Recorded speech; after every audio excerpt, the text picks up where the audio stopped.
শাহী স্নান তিনটি। একটা হচ্ছে খুব উল্লেখযোগ্য কথা মনে রাখবেন, একটা হচ্ছে মকর সংক্রান্তিতে পেরিয়ে গেছে, আর একটা আছে মৌনী অমাবস্যা, সামনে আছে মৌনী অমাবস্যা, যেখানে মৌন থেকে পূজা যাগ যজ্ঞ ধ্যান এগুলো করতে হয়, এবং সেই দিন পূর্ণ স্নান আছে, যারা করবে তাদের পরম কৃপা লাভ হবে, মৌনী অমাবস্যা। আর একটা আছে হরি বল বসন্ত পঞ্চমী, মানে সরস্বতী পূজার দিন। তিনটি শাহী স্নান, আর বাকি সাধারণ স্নান পৌষ পূর্ণিমা থেকে শুরু করে আরো তিনটি সাধারণ স্নান আছে। যেমন ওই মাকুড়ি সপ্তমীতে আছে, যেমন মাঘী পূর্ণিমাতে আছে, যেমন শিবরাত্রির দিন শেষ স্নান সেই দিনও আছে। 6টা আর পূর্ণিমা ধরে 7টা স্নান, তার মধ্যে 3টি শাহী স্নান আর 3টি মুখ্য সাধারণ স্নান। আপনারা যে কোনো দিন গিয়ে স্নান করতে পারেন, কোনো অসুবিধা নাই। রাধে রাধে। 12 বছর পর হয় পূর্ণ কুম্ভ, আর 144 বৎসর পর হয়, মানে 12টা পূর্ণ কুম্ভ পার হলে 12 144 বছর পর মহাকুম্ভ হয়। আমরা কত ভাগ্যবান, আগের বছর রামলালাকে 500 বছরের অপেক্ষার পর তার নিজের স্থান আসন দিতে পারলাম, আর এই বছর 144 বছরের পর আমরা 2025-এ মহাকুম্ভে স্নান করার সৌভাগ্য পেলাম। নিতাই গৌর হরি বল। পরম সৌভাগ্য মা। 3টি শাহী স্নান, একটা মকর সংক্রান্তিতে হয়ে গেছে জানেন, একদিনে 3.5 কোটি মানুষ 14ই জানুয়ারি রাত 12টা থেকে ভোর 6টা পর্যন্ত স্নান করেছিল। 14ই জানুয়ারি 5 কোটি, একদিনে 5 কোটি মানুষ স্নান করছে, চিন্তা করুন। আর এই মাস চলবে 13ই জানুয়ারি থেকে 26শে ফেব্রুয়ারি পর্যন্ত, মানে প্রায় 1.5 মাস। বুঝতে পারছেন? 60 কোটি শরণার্থীরা শান্তিতে স্নান করতে পারবে, কোনো অসুবিধাই হবে না। 100 কোটি ভক্ত যদি সনাতনী আসে, তবুও স্নানের ব্যবস্থা রাখা হয়েছে প্রয়াগরাজে। হরি বল। এই যে কুম্ভ মেলা হয়েছে, অর্ধকুম্ভ নয়, শুধু কুম্ভ নয়, মহাকুম্ভ। 144 বছরের অপেক্ষার পর 1881 ব্রিটিশ আমলের আগে হয়েছিল, আর এই হলো 2025-এ। ভাবতে পারছেন? 144 বৎসর পর মহাকুম্ভ হলো, এই প্রয়াগরাজে চলছে 13ই জানুয়ারি থেকে 26শে জানুয়ারি। এই প্রসঙ্গেরই কথা। এই যে কুম্ভতে যারা স্নান করতে যায়, ওই মা গঙ্গাকে অপবিত্র করার জন্য কেউ যেন না যায়। প্রত্যেকের আখড়াতে যেখানে বাস, সেখানে আগে নিজে স্নান করে ময়লা পরিষ্কার করার জন্য ওই কুম্ভে যেতে নাই। বাইরের ময়লা পরিষ্কার করার জন্য কুম্ভে যেতে লাগে নাকি? বাইরের ময়লা তো স্নান করলেই পরিষ্কার হয়। আখড়াতে স্নান করে মনের ময়লা পরিষ্কারের জন্য ওই কুম্ভের জলে নামতে হয়, মোক্ষের জন্য। নিতাই গৌর হরি হরি বল। গঙ্গা পাপং শশী তাপং দৈনং কল্পতরু হরে পাপং তাপং তথা দৈনং সর্বং সাধু সমাগমাৎ। ওখানে সাধু সঙ্গের পূর্ণ তীর্থ। শাহী স্নান কারা আগে করে? আগে নাগা সন্ন্যাসীরা করে, সাধুরা করে, তারপর গৃহীরা অধিকার পায় স্নান করার। আগে গৃহীদের নয়, সাধুদের কৃপার জল পেলে গৃহীদের মঙ্গল হবে। রাধে রাধে। কেন জানেন? বলে গঙ্গাতে গেলে পাপ যায়, চাঁদ উঠলে শীতল হয়, দুপুরের তাপ রাতের বেলায় অন্তরটাকে শীতল করে। চাঁদ উঠলে অন্তর শীতল হয়, মানে রাত্রিবেলায় সবাই একটু শীতল অনুভব করে এই দুপুরের গরম থেকে। আর অভাব থাকলে কল্পতরু গাছের কাছে গেলে, কল্পতরু গাছের কাছে চাইলে তার অভাব যায়। এমনকি কোনো জায়গা আছে যেখানে পাপ তাপ অভাব সব যায়, সেই জায়গাটাই হচ্ছে সাধু সঙ্গ। সর্বং সাধু সমাগমাৎ। নিতাই গৌর। ওই জন্য সাধু সঙ্গ করার জন্য ওখানে যাওয়া, সাবান আর শ্যাম্পু মেখে জয় মা গঙ্গা, জয় মা গঙ্গা, 1 পান, কিচ্ছু হবে না। মনের ময়লা, পরম সাধু কৃপা পাওয়ার জন্য ওই স্থান। বিনতা পুত্র গরুর মহারাজ জন্ম নিয়ে দেখলেন যে তার মা তার সৎ মায়ের কাছে দাসী বৃত্তি করে। সন্তান হয়ে মনে মনে ভাবছে, মাকে যদি আমি মুক্তি না দিতে পারি তাহলে কিসের আমার এই জন্ম, আমি এই যে দেহ রাখবো না। শ্রী বিষ্ণুর বাহন গরুর মহারাজ মায়ের দাসিত্ব মুক্তির জন্য সৎ মায়ের কাছে গিয়ে বললেন, মা তুমি যে কাজ বলবে আমি সেই কাজ করবো, তবে আমার মাকে মুক্তি দিতে হবে। বলে তবে যাও, স্বর্গ থেকে ইন্দ্রকে যুদ্ধে হারিয়ে অমৃতের কলসি আমার সন্তান সর্পকুল মানে সাপেদের জন্য তুমি নিয়ে এসো। হরি বল।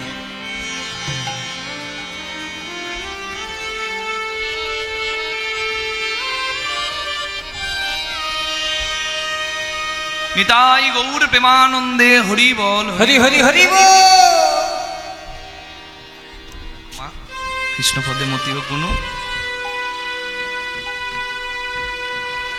মায়ের দাসিত্ব মুক্তির জন্য গরুর মহারাজ স্বর্গ থেকে ইন্দ্রদেবকে যুদ্ধে পরাস্ত করে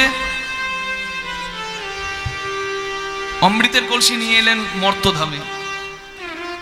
ইন্দ্রদেব গরুরের সঙ্গে যুদ্ধের সময় বজ্র ছুঁড়েছিল গরুরের দিকে, কিন্তু গরুর মহারাজ বিষ্ণুর বাহন সেই বজ্রকে দেখে নিজের দেহ থেকে একটা পালক খসিয়ে বজ্রের উদ্দেশ্যে নিবেদন করেছিল, ভক্তি দিয়ে জয় করে নিয়েছিল বজ্রকে।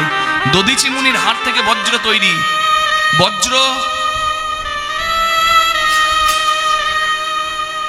হরি বল দেহ থেকে পরিত্যক্ত কোনো অংশকে ধ্বংস করে দিয়ে চলে গেল, কিন্তু গরুরের ক্ষতি করতে পারলো না। হরি বল, কৃষ্ণপদে মতি হোক। গরুর পাখি অমৃতের কলসি আনলো পৃথিবীতে, আনলো কোথায়? বৃন্দাবনের একটা কদম গাছের উপর অমৃতের কলসি নামিয়েছে। আর যেই না নামিয়েছে, একটু কদম্ব বৃক্ষে একটু অমৃত পড়ে গেছে। এবার অমৃত যে পায় সে তার কি আর মৃত্যু হয় বাবা? অমরত্ব লাভ করলো কদম গাছ। এখনো যাবেন বৃন্দাবনে, অক্ষয় কদম্ব বৃক্ষ 4 যুগে অমর হয়ে আছে। গরুর এসেছে মাকে মুক্তি দিতে। গরুর যেমন বিনতার পুত্র, তেমনি নাগ জননী হচ্ছে কদ্রু, মানে সাপেরা হচ্ছে কদ্রু মায়ের পুত্র। সাপেদের জন্য অমৃত এনেছে গরুর, কিন্তু গরুর মনে মনে ভাবছে যে আমি একটা কাজ করব যেখানে সাপও মরবে, লাঠিও ভাঙবে না। আমি সাপেদের জন্য অমৃত নিয়ে এলাম ঠিকই, কিন্তু সাপেরা যদি অমৃত খায়, ওরা যদি অমর হয়ে যায়, পৃথিবীতে বিষ ঢেলে পৃথিবী শেষ করে দেবে, আর কেউ বাঁচতে পারবে না। তাই সাপও মরবে, লাঠিও ভাঙবে না, সেই কায়দা আমার জানা আছে। বৃন্দাবনের ধারালো ঘাস আছে যাদের বলে কুশ ঘাস, কুশ ঘাসগুলোকে এনে বিছিয়ে দিল, তার উপর অমৃতের কলসিটা গরুর নামালো। এইবার অমৃত দেখেই সাপেরা এসে গেছে জিভ বের করে। গরুর মহারাজ বলে, দাঁড়া, আগে আমার মাকে মুক্তি দি। সৎমা কদ্রুকে বলে, দেখো মা, তোমার কথা মতো আমি অমৃতের কলসি এনেছি, দাও আমার মাকে মুক্তি দাও। বলে, বেশ, তুমি যখন কথা রেখেছো, আজ থেকে তোমার মা দাসী বৃত্তি থেকে মুক্ত মুক্ত মুক্ত। এইবার সাপেরা আর অপেক্ষা করতে পারছে না, যখনই অমৃত পাওয়ার জন্য যাচ্ছে, গরুর মহারাজ বললেন, দেখ ভাই, অমৃত তোদের জন্য এনেছি, তোরাই অমৃত খাবি, তবে এত তারা কিসের? শুদ্ধ না হয়ে কি কেউ অমৃত পায়? হ্যাঁ, হরি বল। গরুর পাখি বলে, যা স্নান করে আয়। সাপেরা গেল স্নান করতে। ঠিক সেই সময় গাছের আড়ালে লুকিয়েছিল ইন্দ্রদেবেরই পুত্র অদৃশ্যমান জয়ন্ত, কেউ চোখে দেখতে পেত না তাকে। গরুর পাখি বলে, যা, আমার কাজ হয়ে গেছে, এবার তুই তোর কাজ করে দে। সাপেদের হাত থেকে অমৃত নিয়ে পালা। সাপেরা স্নান করে আসছে, ততক্ষণে অমৃতের কলসি নিয়ে ইন্দ্রের ছেলে জয়ন্ত পালিয়ে গেছে। যে পথ ধরে পালালো, সেই পথটা কি পথ জানেন? ইন্দ্রলোকে যাবার আগে ভারতবর্ষের 4টি জায়গায় অমৃতের কলসিটি নামিয়ে বিশ্রাম নিয়ে তারপর স্বর্গধামে যাত্রা করেছিল। সেই 4টি জায়গা ভারতের হচ্ছে নাসিক গোদাবরীর তীরে, উজ্জয়িনী শিপ্রা নদীর তীরে, প্রয়াগরাজ গঙ্গা যমুনা সরস্বতী সঙ্গমে, আর হরিদ্বার গঙ্গার তীরে। নিতাই গৌর প্রেমানন্দে হরি হরি হরি। এই 4টি জায়গায় অমৃতের কলসি নামিয়ে বিশ্রাম নিয়েছিল বলে এখনো কোটি কোটি ভক্তের ভিড় সেই পুণ্য তীর্থে পূর্ণ লগ্নে স্নানের জন্য। কেন? অমৃতের কলসি নামানো হয়েছিল। যদি একেবারে পবিত্র লগ্নে যদি ওখানে গিয়ে স্নান করি, তাহলে যদি আমরাও একটু অমরত্ব পাই, সেই আশায়। এই 4টি জায়গায় কি হয় মা? কুম্ভ মেলা হয়। তবে মহাকুম্ভ যেটা এখন হচ্ছে, সেটা শুধুমাত্র গঙ্গা যমুনা সরস্বতী প্রয়াগরাজেই হয়। নিতাই গৌর হরি বল। সবাইকে এই কথাটা একটু জানালাম। এখানে আমাদের আসল কথাটি কি জানেন? অমৃত নিয়ে তো চলে গেল, কিন্তু সাপেরা কি অমৃত পেল? সাপেরা কি অমৃত পেল? সাপেরা কিন্তু অমৃত পেল না। অমৃত আছে মনে করে ওই ঘাসগুলোকে জিভ দিয়ে চাটতে লাগলো। তাতে কি হলো? জ্বালা বেড়ে গেল, রক্তাক্ত হলো জিভটা, কেটে দুভাগ হয়ে গেল, অমৃত পাওয়া হলো না।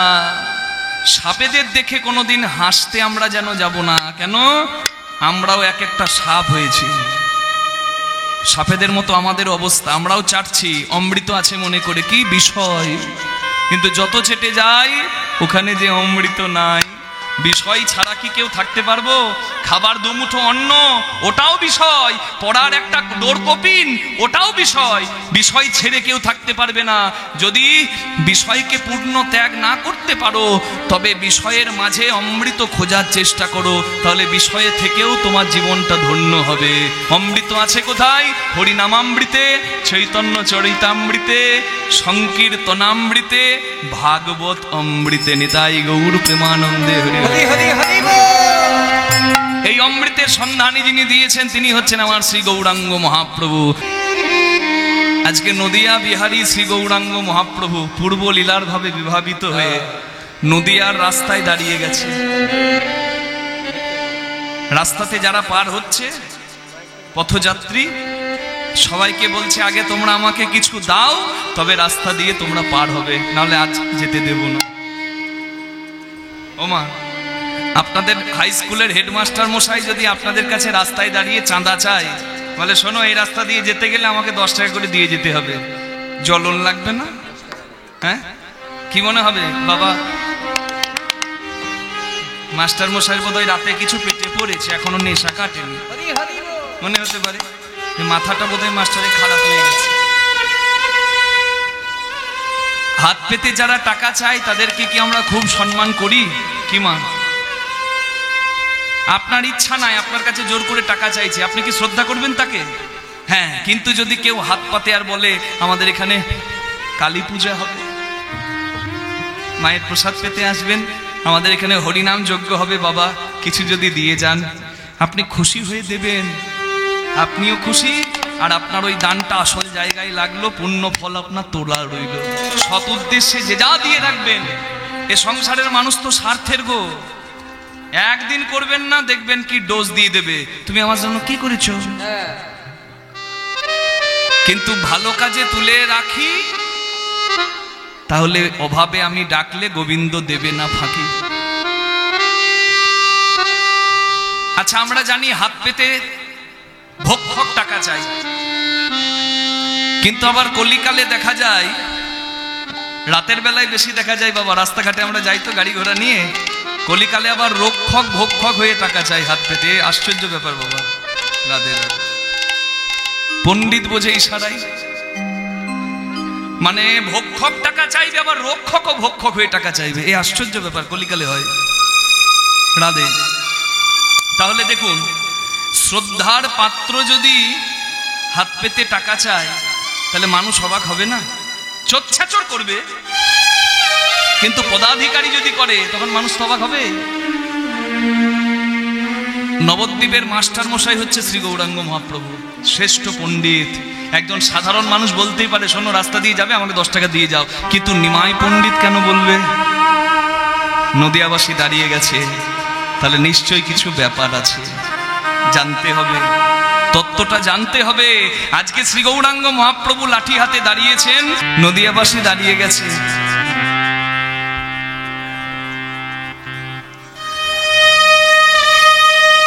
আমরা সরকারকে কর দিই, কিসের জন্য কর দিই জানেন? রাস্তা দিয়ে যারা গাড়ি নিয়ে যান তারা দেখবেন টোল ট্যাক্স থাকে, সরকার কর নেয়। আপনি একটা জমি নিজের নামে করবেন, রেজিস্ট্রি কর, সেখানেও কর নেবে। বাড়ি করতে যাবেন পারমিশনে, দোতলা, পৌরসভার এলাকাতে তো বেশি টাকা নেবে। আবার আপনি রোজগার করছেন, কিন্তু রোজগারটা যদি একটু বেশি হয়ে যায়, মানে বছরে 5 লাখ 7 লাখের বেশি রোজগার হয়ে যায়, তাহলে সরকার আবার আপনার কাছ থেকে কর নেবে, যাকে বলে ইনকাম ট্যাক্স, আয়কর। মায়েরা ভাবছেন মনে মনে, বাবা আমাদের 5 লাখ টাকা 7 লাখ টাকা রোজগারও নাই, লক্ষ্মী ভান্ডার পেয়ে আমরা দিব্যি ভালো আছি। হাসি দেখুন, না দে আমি মাঝে মাঝে ভাবি নারায়ণদের কিছু নাই গো, কোনো দাম নাই আমাদের গো। হরি বল।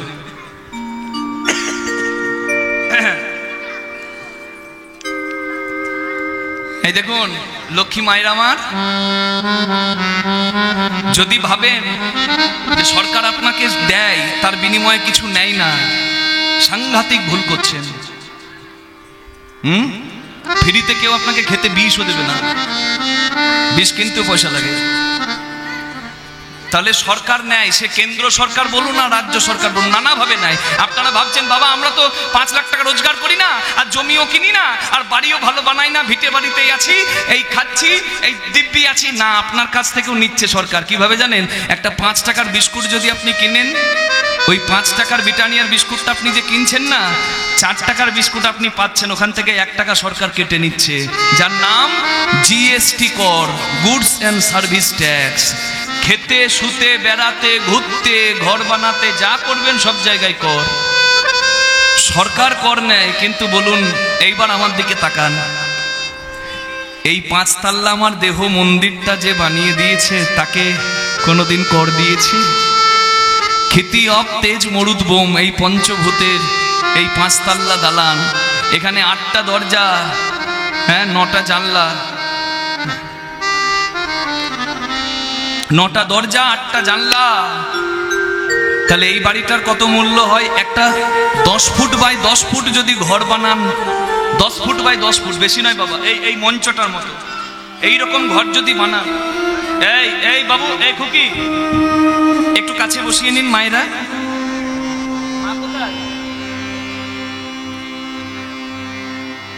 হ্যাঁ, শিশু তো চঞ্চল, মায়ের একটু কাছে নিয়ে বসবেন। এইখানে আন কথা গন্ডগোল করে পুণ্যতীর্থে আমি চাই না কেউ যেন পাপ করিয়ে বাড়ি যায়। দোষটা ওই বাচ্চাদের লাগবে না, আপনাদের লাগবে, কারণ দায়িত্বটা আপনাদের। একটু কাছে নিয়ে বসুন। এই কথা সে যতটুকু বুঝুক তাতে কোনো ক্ষতি নাই, বুঝুক আর নাই বুঝুক, এখানে বসে কানে যদি হরিনাম যায় তার পরম কল্যাণ হয়। ওই জন্য এখানে এসে বসিয়ে দিতে হয়। এই স্টেজটার মতো এই ঘরটা যদি এখন বানাতে চান 1-2 লাখ টাকা খরচা হবে। এইটুকু বললাম। একটা বড় বাড়ি ছেড়ে দিন, তাহলে ভগবান যে 5 তাল্লা বাড়ি বানিয়েছে বাবা, তার কত টাকা দাম হয়? ঠাকুর আমার চেয়েছে কোনোদিন কিছু? তাতে আবার মেশিনগুলো চিন্তা করুন। একটা মেশিন আছে হৃৎপিণ্ড, হার্ট, একবার কেটে বাইপাস সার্জারি করাতে যান, বুঝে যাবেন বাবা যে কত টাকা খরচা হয়, এর দাম কত। 2টো চোখ, 2টো কিডনি, হ্যাঁ এগুলো তো বাদই দিলাম, ঢেকির দায়ে মনসা বিক্রি হয়ে যাবে এগুলো যদি হিসেব করতে যান। তাহলে এত কিছু যে না চাইতেই পরিপূর্ণ করে দিয়ে পাঠিয়েছে আমাকে, সে তো কোনোদিন কিচ্ছু চাইনি। আমরা তাকে একটা ধন্যবাদও ভালো করে দিয়েছি। তাই চৈতন্য মহাপ্রভু সবাইকে দাঁড় করিয়েছে, দাঁড়াও, তোমরা অকৃতজ্ঞ, না চাইতেই এত ধনে ধনী হয়েছ, কিন্তু পরম দয়াল ভগবানকে কোনোদিন একবার দিনান্তে হা কৃষ্ণ গোবিন্দ বলে ডাকনি। হরিনাম করো যে এবার সব মিছা পালাইবার পথ নাই, জম যে আছে পিছা, তোমরা পালিয়ে যাবে কোথায়? যার কাছ থেকে কিছু পাওয়া যায় তার কাছে কৃতজ্ঞতা জানাতে হয়। তাহলে জন্ম জন্মান্তরে ঋণী যার কাছে, তাকে কত কৃতজ্ঞতা জানানো উচিত? অন্তত দিনে একবার। সারাদিন খাটাখাটনির পর আমি ফুলকপি তরকারি রসা অন্ন মুখে তুলে নিচ্ছি, তুমি আমাকে এই শরীরটা দিয়েছ, যদি পঙ্গু করে দিতে আমার তো উপার্জন করার সামর্থ্য থাকতো না। ওই লাঞ্ছিত ভিখারিগুলো যারা রাস্তার ডাস্টবিন থেকে খাবার কুড়িয়ে খায়, হয়তোবা আমার জীবনটা ওই রকম হতো। তুমি আমাকে শক্তি দিয়েছ, সব অঙ্গ দিয়ে তুমি আমায় পরিপূর্ণ করেছো, এই সুন্দর জগৎ দেখার সৌভাগ্য দিয়েছো, তোমাকে ধন্যবাদ। কতজন অন্ন পায় না, তুমি আমাকে এই 2 মুঠো অন্ন থেকে যেন বঞ্চিত করো না। ভোজনেষু জনার্দন, সকালে ভগবানকে একটু স্মরণ, আর রাত্রে শোবার সময় শয়নে পদ্মনা ভায় নম পদ্মনা ভরি। এ সংসার থেকে বিদায় নিয়ে কোথায় যাব আমি কিচ্ছু জানি না। যদি আর ঘুম না ভাঙে তো পরকাল সকাল আর হবে না। তা তুমি নিজ গুণে কৃপা করে আমাকে তরিয়ে নিও। এই প্রার্থনাটুকু মানুষ করে না। তাই মহাপ্রভু বললেন তোমরা অকৃতজ্ঞ, বেঈমান, কোথাও পালাতে পারবে না, আমাকে দিয়ে যাও। নদিয়াবাসী বুঝলেন, সরকার যদি রাস্তার পাশের কোনো বাড়ি ভেঙে দেয়, সরকার সেখানে ভালো কাজ করবে। হয় বাড়িটা ভেঙে রাস্তাটা চওড়া করবে, না হলে মন্দির, না হলে বিদ্যালয় করবে, না হলে হাসপাতাল করবে। সরকার তো ওই বাড়িটা ভেঙে যখন মদের ঠেক করবে না, সরকার ভালো কাজ করবে যাতে মানুষের কল্যাণ হয়। তাই নদিয়াবাসী বুঝতে পেরেছে যে আজকে শ্রী গৌরাঙ্গ যখন চেয়েছে দান, গৌরাঙ্গকে যদি আমরা কিছু দিতে পারি আমাদের হবে পরম কল্যাণ। ভিখারি আসে ঘরের দরজায়, সাধু আসে, বৈষ্ণব আসে ঘরের দরজায়। আপনার অনেক আছে, আপনি কিছু যদি তুলে দেন, আপনার যদি 2 নম্বরই রোজগারও হয়, আপনার অধিকার নাই ঠাকুর সেবা করার, কিন্তু আপনি ভিক্ষা রূপে যখন তুলে দিচ্ছেন সাধুর হাতে, সাধু গিয়ে ভগবানের সেবা করিয়ে দিলে প্রত্যক্ষভাবে না হলেও পরোক্ষভাবে আপনার ভগবানের সেবা হচ্ছে। ওই জন্য নদিয়াবাসী আজকে জানতে চাইল তুমি কি দান চাও হে নিমাই। মহাপ্রভু কি চাইলেন? মা দেহ দান, মানে এই দেহগুলো আমাকে দিয়ে দাও। নদিয়াবাসী বলে নিমাই তোমার হাতে তুলে দিলে যদি আমাদের এই দেহের সদ্গতি হয়, এ দেহ পেয়ে তো দেহ প্রাপ্তির কোনো ভালো কাজ করিনি, তোমাকে তুলে দিলে যদি এই দেহর যদি কোনো সদ্গতি হয় আমরা নিশ্চয়ই তুলে দেব। তবে তোমার কি দেহ নাই? তোমারও তো দেহ আছে, তবে আমাদের দেহগুলো চাইলে কেন? মহাপ্রভু বললেন দেখো ভাই, আধ জন্ম নীদ গোয়াইনু জরা শিশু কত কাল গেলা, যৌবন কাল রসরঙ্গে মাতলু তুহু ভজব কোন বেলা। হরিভজনের দেহ পেয়ে সব হলো, হরিভজন হলো না। আমি একটা দেহ পেয়েছি, আমি হরিনাম 1 বদনে করি আর 2 শ্রবণে শুনি। আজ তোমরা সবাই ভজনশীল দেহ পেয়েছো, ভজন করনি। তোমাদের দেহগুলো যদি আমাকে তুলে দাও তাহলে আমার হাজার হাজার লক্ষ লক্ষ বদন হবে, হাজার হাজার লক্ষ লক্ষ শ্রবণ হবে। 1 বদনে নাম করে যে আমার স্বাদ মেটে না ভাই। যদি 1000 বদন পাই, আমি 1000 বদনে আমি নাম গাইব, আমি নামে গাইব, আমি নামে গাইব, আমি নামে গাইব। বদনের স্বাদ মিটায়ে আমি নাম গাইব, আমি বদনের স্বাদ মিটায়ে আমি নামে গাইব। আমি নাম শুনব, আমি নামে শুনিব, আমি নাম শুনব, আমি নামে শুনব। আমার শ্রবণের স্বাদ মিটায়ে আমি নাম শুনব, আমার শ্রবণের স্বাদ মিটায়ে আমি নামে শুনিব। আমার শ্রবণের স্বাদ মিটায়ে আমাদের মানব জনম ধন্য হবে, স্বাদ মিটায়ে ধন্য হবে, শ্রবণের স্বাদ মিটায়ে ধন্য হবে, শ্রবণের স্বাদ মিটায়ে ধন্য হবে, শ্রবণের স্বাদ মিটায়ে ধন্য হবে, শ্রবণের স্বাদ মিটায়ে ধন্য হবে। আমি নামে শুনব ত্রুদিয়া গুলিয়া রাখো হে তরুণী, রাখো হে তরুণী। আজ মহাপ্রভুর এই ভাবটি কেন জানেন? লাঠি নিয়ে দাঁড়িয়েছেন কেন? কৃষ্ণ ভগবান এইভাবে ব্রজের গোপীদের কাছে দান চেয়েছিলেন। মহাপ্রভু তো কৃষ্ণ ভাবে ভাবিত হয়, তাই মহাপ্রভু সেইভাবে বিভাবিত হয়ে আজ নদিয়াবাসীর কাছে দান চেয়েছেন। গৌরচন্দ্রিকায় লীলার পূর্বাভাস আস্বাদন করলেই বোঝা যায় যে কি বিষয় হতে পারে। আজকে ভগবান শ্রীকৃষ্ণের দান লীলা আস্বাদন করছি। আজকে কীর্তন শুনে একটা নতুন বিষয় হবে। আপনারা এতদিন জানতেন যে কীর্তন শুনে বাবা কিছু পাওয়া যায়, জানতেন না মা? খালি আঁচলে নাকি ঘর যেতে নাই, কীর্তন শুনে সবার আঁচল ভরে যায়। কিন্তু আমি বলছি না মা, আজকে এখান থেকে নিয়ে যাবার দিন নয়। কীর্তন শুনে কি নিয়ে যাওয়া যায়?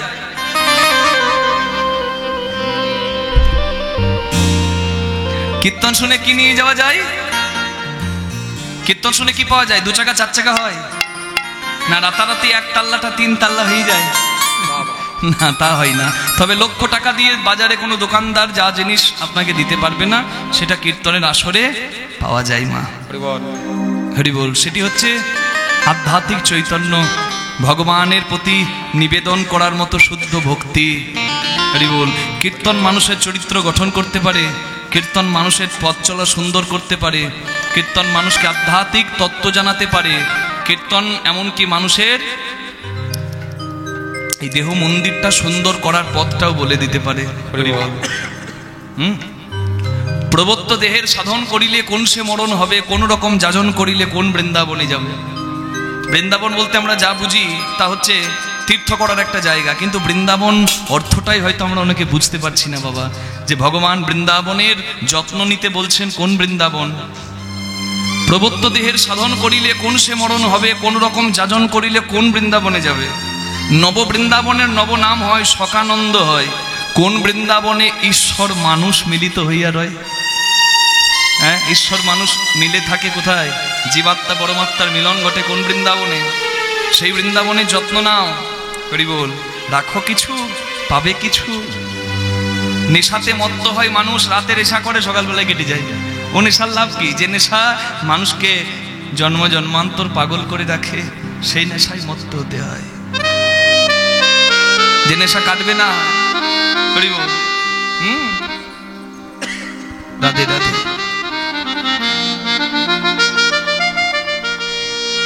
लाल ना रंगा हूं मैं, हरी ना रंगा हूं, आपने ही रंग में रंग दे चुनरिया। हरि बोल।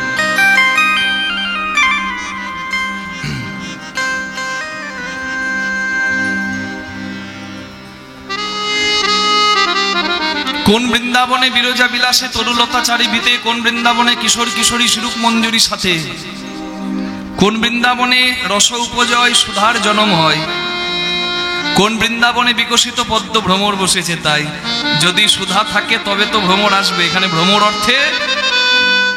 অর্থে শ্যাম সুন্দর, আর সুধা অর্থে মধু অর্থে হরি বল।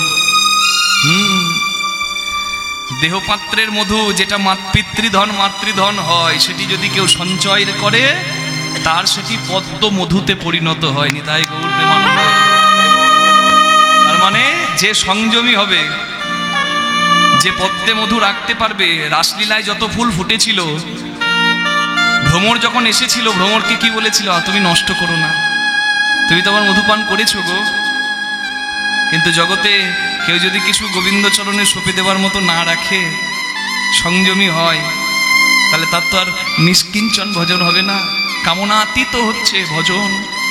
আমার ভজনের জন্য কিছু রাখতে দাও। কোন বৃন্দাবনে কিশোর কিশোরী শিরূপ মঞ্জুরি সাথে, কোন বৃন্দাবনে রসোপজয় সুধার জন্ম হয়, কোন বৃন্দাবনে বিকশিত পদ্ম ভ্রমর বসেছে। তাই এ যে গোপনের ধন, না হইবে কথন বেরসিক জনের শোনে। গুরুর শিক্ষা নিয়ে উপাসনা ভেদ হয়েছে যার, সেই সে মরম জানে। চণ্ডীদাস কয় না জানি তত্ত্ব কেমনে হইবে পার, উচ্চকুলে লয়েছ জন্ম তবু কেন তোমাদের নিচু ব্যবহার। সুন্দর এই মন্দির পেয়েছি মা, সুন্দর এই জন্ম পেয়েছি মা, কি করে কাজে লাগাতে হবে সেটা কীর্তন জানায়। তাই শুদ্ধ চিত্তে এখানে বসে পড়তে হয় কিছু পাবার আশায়। কিন্তু আজকের কীর্তনটা কি জানেন তো? আজকের কীর্তনটা হচ্ছে পাবার দিন নয়, দেবার দিন। ভগবানের কাছে হাত পেতেছি তো আজকে দিয়ে যাব।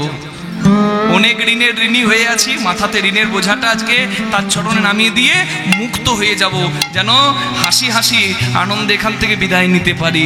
আজকে হবে ভগবানের চরণে পূর্ণ দান নিবেদন। নিতাই গৌর হরি হরি বল। ভগবান তো অনেক কিছু দিয়েছে, তাকে কিছু দেওয়া হয়নি।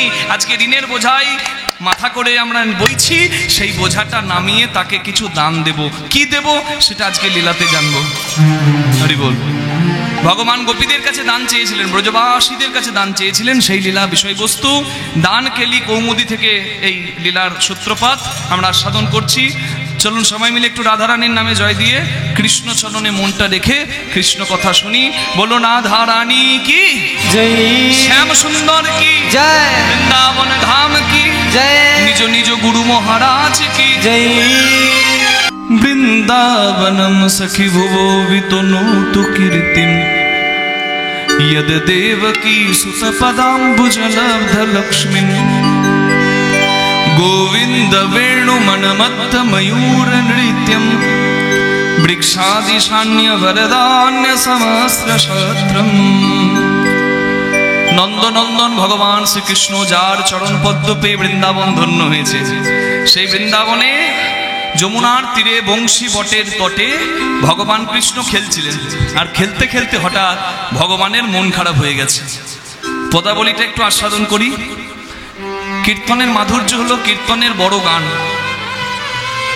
কীর্তনের গান বলতে কীর্তনের ভজন নয়, এমনকি কীর্তনের পদাবলীও নয়। কীর্তনের গান বলতে প্রাচীন ধারা যেটা বোঝায় সেটা হচ্ছে কীর্তনের তাল গান।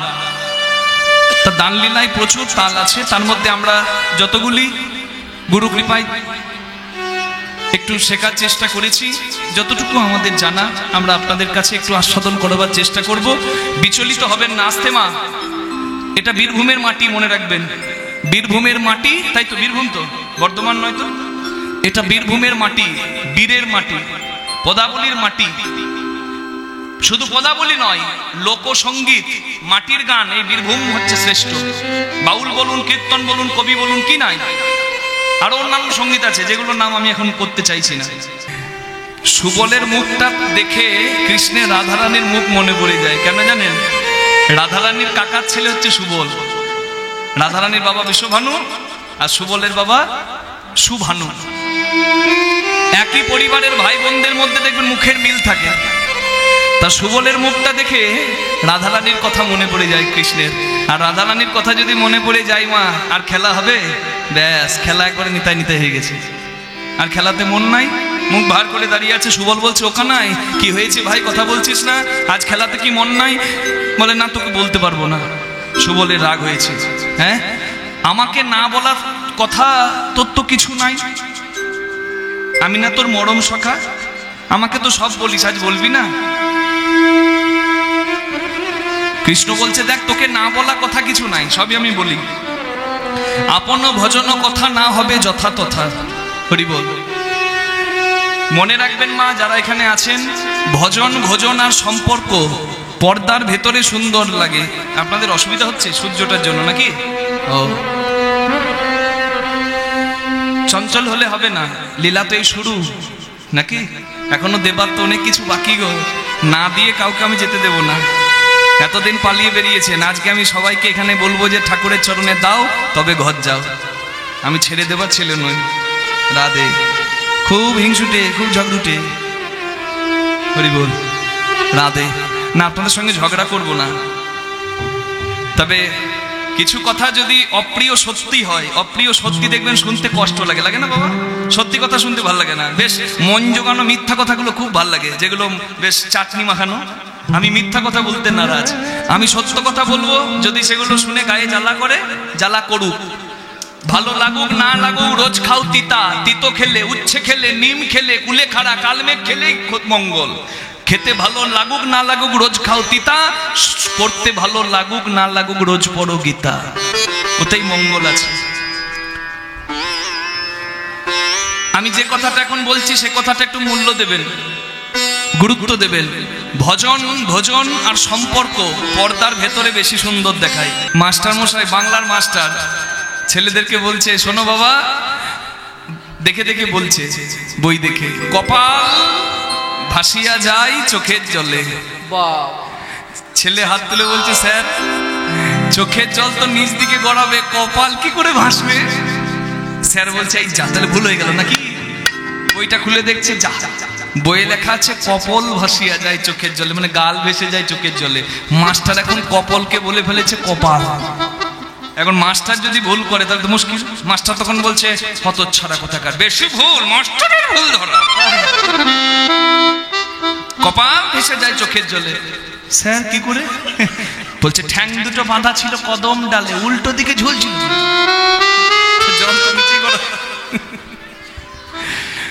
আমি সোজা না হয় উল্টো মিলিয়ে দেবো, আপনারা জয় দিয়ে দিলে হবে। জেনে বুঝে করো চাষ, ফসল পাবে 12 মাস। বলুন আদা রানী কি? এই আনন্দটা, হাত তুলে নাচাটা যেমন আনন্দের হয়, তেমনি আরেকটা আনন্দ জানেন, সংসারের জন্য কাঁদলে তো জ্বালা বাড়ে, কমে না। আর ভগবানের নামে যদি কেউ কাঁদতে পারে তাহলে তার কিন্তু ওটাতেও আনন্দ হয়। মনে রাখবেন, এইদিকে খুব একটা মূল্যবান কথা মনে পড়লো। কুম্ভ মেলায় নাগা সন্ন্যাসীদের ভিড়। নাগা মানে কি? যারা অরণ্যে থাকে, লোকচক্ষুর আড়ালে।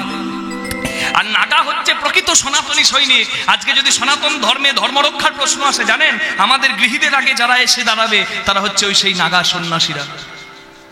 অত সহজ নয়, জীবন থাকতে নিজের পিণ্ডদান করে দিতে হয়, নিজের শ্রাদ্ধ করে দিতে হয়। এই নাগা সন্ন্যাসী হবার আগে কুম্ভ মেলায় নাগা সন্ন্যাসী হবার প্রতিজ্ঞা নেবে কত কত লক্ষ লক্ষ সন্ন্যাসী, নাগা সন্ন্যাসী।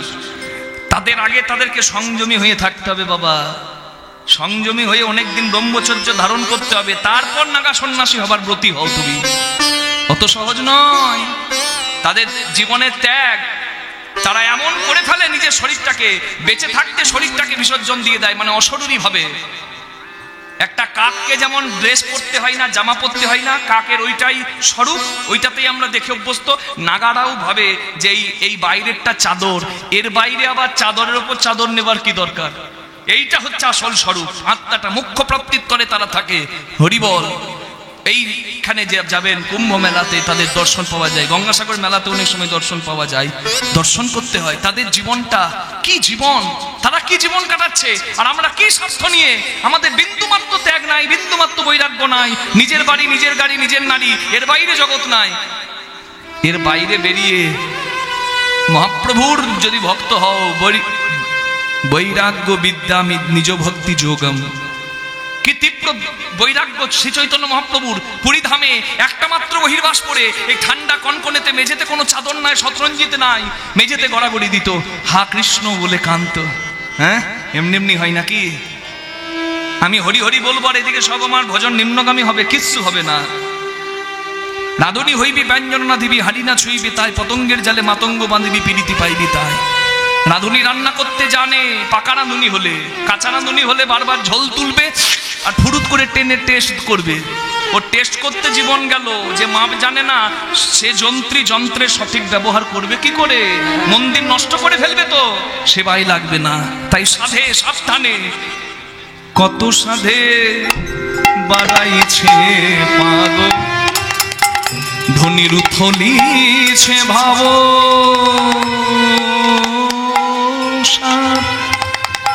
আবার এলাইছে কে শোভা, উথলিছে ভাবসা, এলাইছে কে শোভা। ধরনে না যাই ধনির পাগল, আহা ধরনে না, নানা ধরনে না, আহা ধরনে না, নানা ধরনে না, আহা ধরনে না যাই ধনির পাগল। ধনি ঢুলে ঢুলে ঢুলে ঢোলে ঢোলে ঢোলে পরে, ঢোলে ঢোলে রস প্রসঙ্গে আপন প্রিয় সখী ধরি হরি